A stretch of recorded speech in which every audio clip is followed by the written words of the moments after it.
আসসালামু আলাইকুম। বুধবার বিনিয়োগ সম্মেলনে বক্তৃতার একটা পর্যায়ে আমাদের প্রধান উপদেষ্টা দুইবার কেঁদে ফেললেন। নিশ্চয়ই আপনারা দেখেছেন প্রিয় দর্শক। একবার ৭১কে স্মরণ করতে গিয়ে আর একবার ৭৪-এর দুর্ভিক্ষকে স্মরণ করতে গিয়ে। তার এই চোখের পানির প্রতি, তার এই আবেগের প্রতি আমরা শ্রদ্ধা জানাতে চাই, ভালোবাসা বিশ্বাস স্থাপন করতে চাই।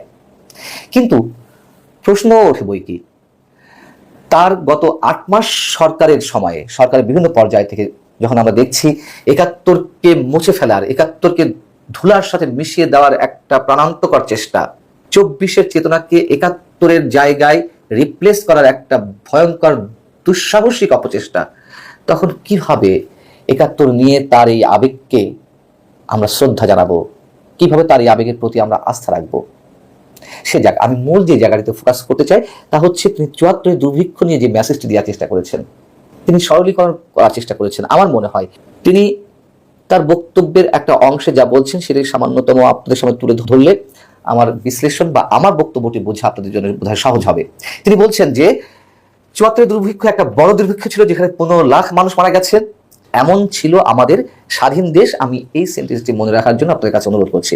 আচ্ছা, তিনি বলছেন আমরা একটি ফসল ফলাতাম, তখন আমাদের অন্য কোনো উপায় ছিল না। আমাদের দেশের মানুষ কৃষক হিসেবে বেশি পরিচিত ছিলেন, তার কারণ তাদের আর কোনো পেশা ছিল না। তাদের মধ্যে ৩/৪ মানুষের নিজের কোনো জমি ছিল না। জীবন নির্বাহের জন্য একটি ফসলই ফলতো।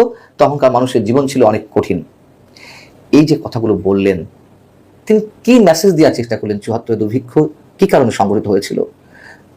আমাদের দেশের বৃহত্তর জনগোষ্ঠী অতি দরিদ্র ছিল, এই কারণেই দুর্ভিক্ষটা হয়েছিল? নাকি তিনি যে বললেন যে তখন এমন ছিল স্বাধীন বাংলাদেশ, সেটি বলার মধ্য দিয়ে তখনকার বঙ্গবন্ধু প্রশাসনকে, বঙ্গবন্ধু সরকারকে প্রশ্নবিদ্ধ করতে চাইলেন, তার অদক্ষতা, অযোগ্যতা, প্রশাসনিক দুর্বলতাকে চিহ্নিত করতে চাইলেন? যেহেতু এখনকার সরকার তো বঙ্গবন্ধুকে স্বীকার করেন না, ফ্যাসিবাদের জনক হিসেবে প্রতিষ্ঠা করার চেষ্টা করছে, সেই জায়গা থেকে আমার প্রশ্ন।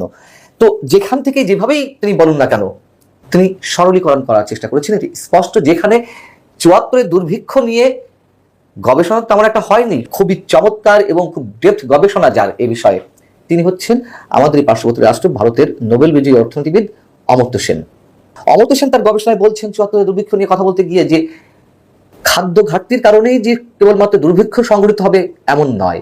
তিনি বলছেন যে প্রশাসনিক দুর্বলতা, দুর্নীতি, গ্রামাঞ্চলের দরিদ্র জনগোষ্ঠীর প্রতি অবহেলা, অথবা যেই জনগোষ্ঠীর খাদ্য প্রাপ্তির নিশ্চয়তা প্রয়োজন তাদের মাঝে সঠিকভাবে খাদ্য সরবরাহ করতে না পারা, এরকম আরো বিশেষ কিছু কারণ দুর্ভিক্ষের জন্য দায়ী। আমার কথা হচ্ছে যে ডক্টর মোহাম্মদ ইউনূস তিনি নিজেও একজন অর্থনীতিবিদ, বিশ্বের অন্যতম সেরা অর্থনীতিবিদ, আমি তেমনটাই মনে করি। আর অমর্ত্য সেনও একজন অর্থনীতিবিদ। অমর্ত্য সেন যদি ৭৪-এর দুর্ভিক্ষ নিয়ে এমন কঠিন গভীর বিশ্লেষণ করতে পারেন, গবেষণা করতে পারেন, তাহলে আমাদের প্রধান উপদেষ্টা কেন পারেন না? কি কারণ ছিল ৭৪-এর দুর্ভিক্ষের? মূল কারণগুলো কি ছিল? সহজ কথা বলতে গেলে এটা তো অনেক ব্যাপক একটি বিষয়, ব্যাপক আলোচনার বিষয়। ছোট করে মোটা দাগে কিছু কথা বলতে গেলে বলতে হয় যে একটা যুদ্ধ বিধ্বস্ত দেশ, যার যোগাযোগ ব্যবস্থা থেকে শুরু করে সবকিছু ভেঙে পড়েছিল, সেটির পুনর্গঠন করতে গিয়ে বঙ্গবন্ধু ৩ বছর সময় চেয়েছিলেন এবং তিনি বিশেষ অর্থনৈতিক ব্যবস্থা, সম্প্রসারণমূলক অর্থনৈতিক ব্যবস্থা গ্রহণ করলেন সবকিছু ঢেলে সাজাতে। সেটি করতে গিয়ে অর্থের সরবরাহ বেড়ে গেল, অন্যদিকে খাদ্য পণ্যের অপ্রতুলতা, তাতে মূল্যস্ফীতির সৃষ্টি হলো। এর পাশাপাশি আর কি ছিল? বিজয়ের ২ বছর যেতে না যেতেই আমাদের সামনে, জাতির সামনে একাধিকবার অতিবৃষ্টি, বন্যার সৃষ্টি হলো, যাতে করে উৎপাদনশীল কর্মকাণ্ড একেবারে মুখ থুবড়ে পড়লো এবং ব্যবসা বাণিজ্যের কর্মসংস্থানে ভয়ঙ্কর সংকট সৃষ্টি হলো। মানুষ বেকার হয়ে পড়ে থাকলেন, কৃষক শ্রমিকেরা কাজ না পেয়ে ঘরে বসে থাকতে লাগলেন। এর মধ্য দিয়ে আর কি ঘটলো? এবং এর মাঝে একটি কথা বলে নিতে চাই। ১৯৭৪-এ যে খাদ্য ঘাটতি অন্যান্যবারের চেয়ে বেশি ছিল তা নয়, বরং তার আগের ২ বছর এবং তার পরের বছর ৭৫-এর তুলনায় খাদ্য উৎপাদন যথেষ্ট বেশি হয়েছিল। তারপরেও খাদ্য ঘাটতি দেখা দিল। কারণ তখন মজুদদার বেড়ে গেল, কালোবাজারি বেড়ে গেল। বিশেষ কিছু পরিবার ভাবলো যে এই যে অবস্থা, বন্যা, অতিবৃষ্টি, এতে খাদ্য সংকট দেখা দিতে পারে, তারা খাদ্য মজুদ করতে লাগলো। আবার যারা অসাধু ব্যবসায়ী মজুদদার, তারা কালোবাজারির মাধ্যমে খাদ্য মজুদ করতে লাগলো। এতে করে হলো চালের সরবরাহ কমে গেল, চালের দাম বেড়ে গেল। সরকার খাদ্য আমদানির চেষ্টা করলো, যদিও তার আগে থেকে ১৯৭৩ সালেই নভেম্বরের দিকে তৎকালীন অর্থমন্ত্রী তাজউদ্দিন আহমেদ তিনি যুক্তরাষ্ট্রের কাছে ৩ লাখ টন খাদ্য সাহায্যের জন্য আবেদন করেছিলেন এবং যুক্তরাষ্ট্র তার PL ৪৮০ এই আইনের আওতায় খাদ্য সরবরাহ করতেও চাইলো, খাদ্য সাহায্য দিতে চাইলো। কিন্তু ওই সময় আবার কিউবাতে আমাদের কিছু পাটজাত পণ্য যাচ্ছিল, পাটজাত পণ্য রপ্তানির মাধ্যমে 50 লাখ মার্কিন ডলার আয় হচ্ছিল আমাদের। কিন্তু মার্কিন প্রশাসন যখন আমাদের খাদ্য দেওয়ার একটা উদ্যোগ নিচ্ছিল, তখন হঠাৎ করে মনে পড়লো যে ওই 480 PL ধারায় এমন একটি বিধান ছিল যে যারা বা যে দেশ কিউবার সঙ্গে বাণিজ্য করবে তাদেরকে খাদ্য সহায়তা দেওয়া হবে না। এবং কিসিঞ্জার প্রশাসন, তৎকালীন রিচার্ড নিক্সন প্রশাসন, তারা তো বাংলাদেশের উপরে একটা প্রতিশোধ নেওয়ার সুযোগ তো রাখছিলই, কিন্তু নানান কারণে বাংলাদেশের তৎকালীন যে মার্কিন রাষ্ট্রদূত ছিলেন তারও আবেদনের পরিপ্রেক্ষিতে যুক্তরাষ্ট্রের খাদ্য সহায়তা দিতে চাইছিল। কিন্তু ওই যে সুযোগ পেয়ে গেল একটা আইন, সেটি ব্যবহার করে তারা স্থগিত করলো বাংলাদেশে খাদ্য সাহায্য পাঠাতে।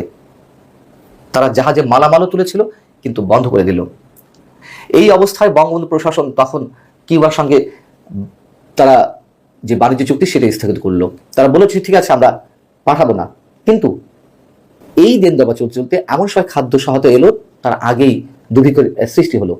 এই যে বিষয়গুলো ঘটলো, এগুলো কি আমাদের প্রধান উপদেষ্টা জানা নেই? একজন অর্থনীতিবিদ হিসেবে তিনি যদি এই মেসেজ দিয়ে থাকেন যে কেবলমাত্র প্রশাসনের অদক্ষতা, দুর্বলতা, হ্যাঁ প্রশাসনের অদক্ষতা দুর্বলতা অবশ্যই ছিল। তার কারণ ওই যে অমর্ত্য সেন যেটি বলেছেন যে যাদের খাদ্য প্রাপ্তির নিশ্চয়তা বিধানের প্রয়োজন জরুরি, তাদের কাছে আগে খাদ্য পৌঁছাতে হবে। প্রশাসন সেটি পারেনি, তৎকালীন প্রশাসন। তাছাড়া যোগাযোগ ব্যবস্থাও যে খুব বেশি ভালোভাবে পুনর্গঠন করতে পেরেছিল ওই সময়, তাও না। যোগাযোগ ব্যবস্থার কারণেও তখন যে নিডি মানুষগুলো তাদের কাছে খাদ্য সহায়তা পৌঁছায়নি। আর অন্যান্য কারণ তো বললামই, কিভাবে মূল্যস্ফীতি হলো, কিভাবে মানুষ বেকার হয়ে পড়লো, মানুষের ক্রয় ক্ষমতার বাইরে চলে গেলো, অনেক কিছু। এইসব মিলিয়েই তো 74 দুর্ভিক্ষের সৃষ্টি হয়েছিল। অতএব আমাদের প্রধান উপদেষ্টার যে চোখের পানি, তার প্রতি শ্রদ্ধা জানিয়েই বলতে চাই, আসলে তিনি কোন মেসেজ দিতে চাইছেন এই দেশের মানুষের কাছে অথবা বিদেশে। আল্লাহ হাফিজ, ভালো থাকুন সবাই।